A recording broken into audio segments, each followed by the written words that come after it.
और बड़ी खबर, राजस्थान की 25 लोकसभा सीटों पर चुनाव 33 जिलों के आधार पर ही होंगे।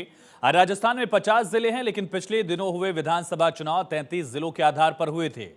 भारतीय निर्वाचन आयोग ने पुराने जिलों के आधार पर जिला कलेक्टर्स और अन्य अधिकारियों कर्मचारियों के लिए ट्रेनिंग कार्यक्रम तय कर दिया है।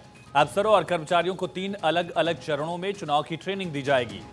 फरवरी के अंतिम सप्ताह या मार्च के पहले सप्ताह में लोकसभा चुनाव की आचार संहिता लगने की संभावना भी है। विधानसभा चुनाव से पहले भारत निर्वाचन आयोग ने तर्क दिया था कि चुनाव की तैयारियां पहले शुरू कर दी गई थी और नए जिलों के गठन की प्रक्रिया पूरी नहीं हुई थी। ऐसे में नए जिलों की बजाय पुराने जिलों के हिसाब से ही चुनाव प्रक्रिया संपन्न कराए जाएंगे। भले ही नए जिलों की घोषणा और गजट नोटिफिकेशन अगस्त में जारी हो गए, लेकिन सभी जिलों का पूर्ण सीमांकन और प्रशासनिक ढांचा तक नहीं हुआ था।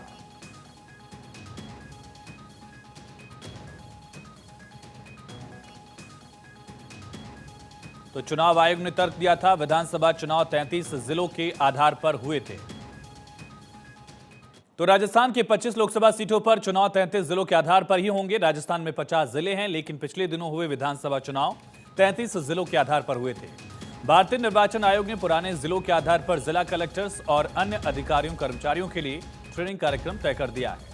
अफसरों और कर्मचारियों को 3 अलग अलग चरणों में चुनाव की ट्रेनिंग दी जाएगी। फरवरी के अंतिम सप्ताह या मार्च के पहले सप्ताह में लोकसभा चुनाव की आचार संहिता लगने की संभावना है। और विधानसभा चुनाव से पहले भारत निर्वाचन आयोग ने तर्क दिया था कि चुनाव की तैयारियां पहले शुरू कर दी गई थी और नए जिलों के गठन की प्रक्रिया पूरी नहीं हुई थी। ऐसे में नए जिलों की बजाय पुराने जिलों के हिसाब से ही चुनाव प्रक्रिया संपन्न कराए जाएंगे।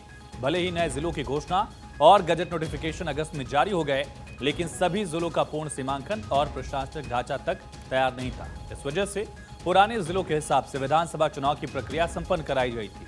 राजस्थान में नए जिले अस्तित्व में तो आ गए, लेकिन नए जिलों के हिसाब से कामकाज पूरी तरह से शुरू नहीं हो पाया। हालांकि जिला कलेक्टर और एसपी समेत अन्य अधिकारियों कर्मचारियों की नियुक्ति हुई है, लेकिन सभी विभागों के अलग अलग सरकारी कार्यालय फिलहाल नहीं बने हैं। ऐसे में नए जिलों को अलग जिला बनाकर चुनाव प्रक्रिया संपन्न कराने में परेशानियों का सामना करना पड़ सकता है। चुनाव की ट्रेनिंग प्रक्रिया भी जारी है। ऐसे में लोकसभा चुनाव पुराने 33 जिलों के लिहाज से कराए जाने का फैसला लिया गया है। पूर्व मुख्यमंत्री अशोक गहलोत ने मार्च 2023 में 19 नए जिलों की घोषणा की थी। इनमें जयपुर, जोधपुर को भी अलग से जिला घोषित किया गया था। ऐसे में 17 नए जिले बने। 4 अगस्त 2023 को पूर्ववर्ती सरकार ने नए जिलों के गठन का गजट नोटिफिकेशन जारी किया। इसके बाद ये नए जिले अस्तित्व में आए। चुनाव से ठीक पहले गहलोत ने 3 और नए जिलों की घोषणा की थी। इनमें सुजानगढ़, मालपुरा को जिला बनाने की घोषणा के साथ डीडवाना और कुचामन सिटी को अलग अलग जिला बनाए जाने का ऐलान किया गया। पहले डीडवाना और कुचामन को संयुक्त रूप से जिला बनाया गया था। इन 3 जिलों का गजट नोटिफिकेशन फिलहाल जारी नहीं हुआ है। तो दरअसल चुनाव आयोग की तरफ से स्पष्ट किया गया कि राजस्थान में चुनाव 33 जिलों के हिसाब से ही किए जाएंगे। लोकसभा चुनाव की तैयारियां शुरू हो रही हैं और ऐसे में भारत निर्वाचन आयोग की तरफ से ये जानकारी दी गई कि जिस तरह से राजस्थान में विधानसभा चुनाव 33 जिलों के हिसाब से हुए, ठीक वही कवायद लगभग लोकसभा में भी दिखेगी।